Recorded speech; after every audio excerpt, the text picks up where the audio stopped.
നഷ്ടപ്പെടുത്തി കളഞ്ഞ ഓരോ മിനിറ്റിനെയും കുറിച്ച് പരിതപിക്കണം. വചനം പറയുന്നുണ്ട്, നിങ്ങളുടെ സമയം പൂർണ്ണമായും പ്രയോജനപ്പെടുത്തണം. കുറച്ച് സമയമുള്ളിനി, നിങ്ങളുടെ സമയം പൂർണ്ണമായും പ്രയോജനപ്പെടുത്തണം. മനസ്സിലായി? ഇന്ന് കാണുന്നവരെ നാളെ കാണാനില്ല. എപ്പം മരിക്കുമെന്ന് ആർക്കും നിശ്ചയമില്ല. വചനം നിറഞ്ഞിട്ടേ മരിക്കാവൂ. വചനം നിറഞ്ഞാൽ ദൈവത്തിന്റെ അപരിമയമായ ശക്തി വെളിപ്പെടും. പറഞ്ഞ ഹല്ലേലൂയ. പെട്ടെന്നൊരു ഓർമ്മ വരികയാണ്, വേഗം പറയാം. എന്തെന്നറിയാം? ഈ കൊച്ചിയില് വിക്ടർ എന്ന് പറഞ്ഞൊരു ബ്രദർ ഉണ്ടായിരുന്നു. വിക്ടർ ക്രിമിനൽ ലോയർ ആയിരുന്നു. വീട്ടിലെ ഉദ്യാനത്തിൽ ബാറുണ്ടായിരുന്നു. വൈകുന്നേരം ആകുമ്പോ കൂട്ടുകാരെല്ലാം വരും. വീട്ടിലെ ഗാർഡനകത്താണ് ബാറ്. കുടിക്കും. കള്ളനും തമ്മാടിയൊന്നുമല്ല, പക്ഷെ തികഞ്ഞ മദ്യപാനി. Criminal lawyer. കൊച്ചിയിലെ ഭാര്യ ഭക്തയായിരുന്നു. മഞ്ഞുമല ധ്യാന കേന്ദ്രത്തില് ധ്യാനത്തിന് പോയപ്പോ ഭർത്താവിനെ നിർബന്ധിച്ചു, ഒരു ധ്യാനം കൂടുമെന്ന് ചോദിച്ചു. ഭാര്യയോട് സ്നേഹമായിരുന്നുകൊണ്ടും ഭാര്യയെ തള്ളിക്കളയാൻ ഇഷ്ടമില്ലാത്തതുകൊണ്ടും ഭാര്യയുടെ നിർബന്ധത്തിനും വഴങ്ങി സ്നേഹമുള്ളതുകൊണ്ട് ഭാര്യയുടെ കൂടെ ധ്യാനിക്കാൻ പോയതാണ്. അങ്ങനെയൊന്നും ഇഷ്ടപ്പെട്ടേയില്ല. വചനം ഇഷ്ടപ്പെട്ടില്ല, പ്രാർത്ഥന ഇഷ്ടപ്പെട്ടില്ല. കുമ്പസാരത്തിന്റെ ദിവസമായി, കുമ്പസാരിക്കാൻ പുള്ളി തീരുമാനിച്ചിട്ടുമില്ല.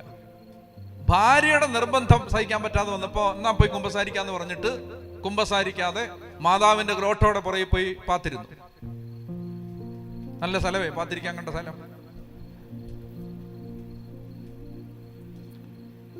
മാതാവിന്റെ അടുത്തൊക്കെ പോയി പാത്തിരുന്ന വെറുതെ വിടുവോ? അപ്പൊ മാതാവിന്റെ അടുത്ത് പോയി പാത്തിരുന്നപ്പോ ഇടയ്ക്കിടയ്ക്ക് മാതാവിനെ നോക്കി, കാണിച്ചു കൊടുക്കല്ലേ എന്ന് പറഞ്ഞ് ഇങ്ങനെ നോക്കിയപ്പോഴാണ് മാതാവിൽ നിന്ന് ഒരു പ്രകാശം, ഒരൊറ്റ അടി. എന്താ സംഭവിച്ചതെന്ന് ബോധം കിട്ടുന്നതിന് മുമ്പ് അകത്ത് നിന്ന് അതിശക്തമായ പാപബോധത്തിന്റെയും പശ്ചാത്താപത്തിന്റെയും ഒരു അഭിഷേകം കയറി വരാൻ തുടങ്ങി. അങ്ങനെ സംഭവിക്കും കേട്ടോ. അങ്ങനെ ഒരു വചനമുണ്ട്, അത് പെട്ടെന്ന് സംഭവിക്കും. ഞാൻ കണ്ടിട്ടുണ്ടത്.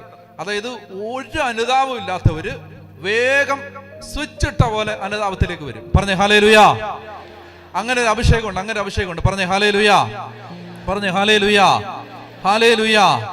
അതായത് അങ്ങനെ ഒരു അഭിഷേകമുണ്ട്. സക്കറിയ 12:10 മുതലുള്ള വാക്യങ്ങൾ. സക്കറിയ പ്രവചനം 12:10 മുതൽ, ഞാൻ ദാവീദ് ഭവനത്തിന്റെയും ജെറുസലേം നിവാസികളുടെയും മേൽ കൃപയുടെയും പ്രാർത്ഥനയുടെയും ചൈതന്യം പകരും. വാഗ്ദാനമാണ് കേട്ടോ. ഞാൻ ദാവീദ് ഭവനത്തിന്റെയും ജെറുസലേം നിവാസികളുടെയും മേൽ. വായിക്കാം. സക്കറിയ 12:10 വായിക്കാവോ? ഞാൻ ദാവീദ് ഭവനത്തിന്റെയും ജെറുസലേം നിവാസികളുടെയും മേൽ കൃപയുടെയും പ്രാർത്ഥനയുടെയും ചൈതന്യം പകരും. അപ്പോൾ തങ്ങൾ കുത്തിമുറിവേൽപ്പിച്ചവരെ നോക്കി ഏകജാതനെ പ്രതി എന്ന പോലെ അവർ കരയും, ആദ്യജാതനെ പ്രതി എന്ന പോലെ വിലപിക്കും. കണ്ടോ? തങ്ങൾ കുത്തിമുറിവേൽപ്പിച്ചവനെ നോക്കി ഏകജാതനെ പ്രതി എന്ന പോലെ അവർ കരയും, ആദ്യജാതനെ പ്രതി എന്ന പോലെ അവർ ദുഃഖത്തോടെ വിലപിക്കും. അന്ന് ഹദ്രിബ്ബോനെ പ്രതി മെഗീദോ സമതലത്തിനുണ്ടായ വിലാപം പോലെ ജെറുസലേം വിലപിക്കും. ദേശത്തെ ഓരോ ഭവനവും പ്രത്യേകം വിലപിക്കും. പറഞ്ഞേ ഹല്ലേലൂയ. വിലാപം. കണ്ടോ? പെട്ടെന്ന് അനുതാപം ഉണ്ടായി. എന്നോട് ഒരു മുസ്ലിം സഹോദരി എന്നടുത്ത് വന്നിട്ട് പറഞ്ഞാണ്, അവർ ഈശോയെ അറിഞ്ഞു, മാമോദിസ സ്വീകരിച്ച് ഈശോയെ അറിഞ്ഞ് ക്രിസ്ത്യാനിയായി മാറിയ ഒരു സഹോദരി. ഞാൻ അവരോട് സംസാരിച്ചു, എങ്ങനെയാണ് നിങ്ങൾക്ക് ഈശോയെ കിട്ടിയത്? അവർ പറഞ്ഞു, അച്ഛാ എറണാകുളത്ത് കല്ലൂര് നൊവേനപ്പള്ളിയില്ലേ അന്തോണീശന്റെ നൊവേനപ്പള്ളിയിൽ എന്തോ ഒരു പ്രയാസം വന്നപ്പോ ഏതോ ഒരു കൂട്ടുകാരി പറഞ്ഞു, അവിടെ വന്ന് ഒരു നൊവേനയ്ക്കും കുർബാനയ്ക്കും കൂട്, ഇത്തിരി അത്ഭുതം നടക്കുന്ന സ്ഥലമാണെന്ന് പറഞ്ഞിട്ട് അങ്ങനെ പോയതാണ്. ഈ അക്രൈസ്തവ സഹോദരി അങ്ങനെ പോയതാണ്. അവിടെ ചെന്ന് നിന്നേ പരിശുദ്ധ കുർബാനയ്ക്ക് നിൽക്കുന്ന സമയത്ത്, കുർബാനയ്ക്ക് നിൽക്കുമ്പോ ഈ സഹോദരി എന്നോട് പറയാണ്, അച്ഛാ എൻ്റെ ജീവിതത്തിൽ ഞാൻ ചെയ്തു കൂട്ടിയ മഹാപരാധങ്ങൾ, പാപങ്ങളെല്ലാം എൻ്റെ ഹൃദയത്തെ വേദനിപ്പിച്ചുകൊണ്ട് എനിക്ക് ഓർമ്മ വരാനും എനിക്ക് വലിയ അനുതാപം ഉണ്ടാവാനും തുടങ്ങി. കണ്ടോ? സ്വിച്ചിട്ട പോലെ വരും, അത് പെട്ടെന്ന് വരും.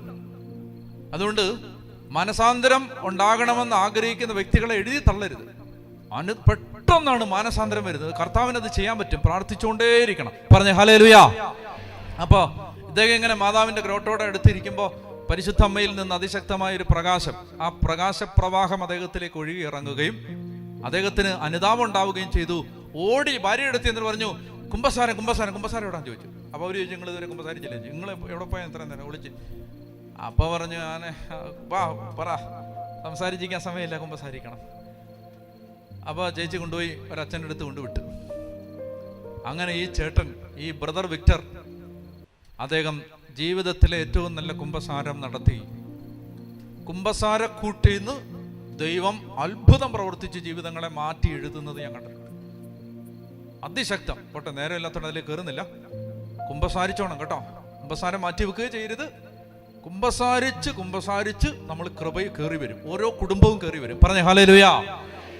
ഇന്നലെ ഒരു മനുഷ്യൻ്റെ അടുത്ത് വന്നു, ഇന്നലെ കേട്ടോണേ. അപ്പം ഭാര്യ തമിഴ്നാട് ഭാഗത്തു നിന്ന് വന്നാണ്. അപ്പോൾ ഭാര്യയും ഭർത്താവും കൂടെ വന്നിട്ട് ആ ഭാര്യ കരയാണ്, ഇങ്ങനെ കരഞ്ഞുകൊണ്ടിരിക്കുകയാണ്.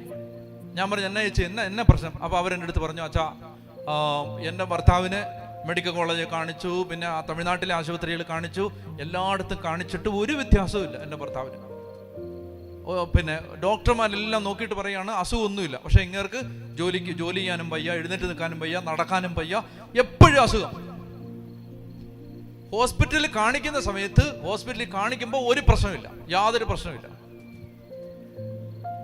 ഡോക്ടർമാർ അന്വേഷിച്ചിട്ട് പറയുന്നത് ഒരു കുഴപ്പമില്ലെന്നാണ് പറയുന്നത്. പക്ഷെ എന്താ പ്രശ്നം? ഈ ചേട്ടന് ജോലി ചെയ്യാനും വയ്യ, എഴുന്നേറ്റ് നിൽക്കാനും വയ്യ, നടക്കാനും വയ്യ. എൻ്റെ അടുത്ത് നിൽക്കുമ്പോൾ തന്നെ ചേച്ചി ഇങ്ങനെ പിടിച്ചോണ്ട് നിൽക്കും, വിറച്ചോണ്ടാണ് നിൽക്കുന്നത്. അത് അഭിനയൊന്നും അല്ല കേട്ടോ, അഭിനയൊന്നുമില്ല. യാതൊരു അസുഖമില്ല ഈ ചേട്ടന്, ഒരസുഖവും ഇല്ല.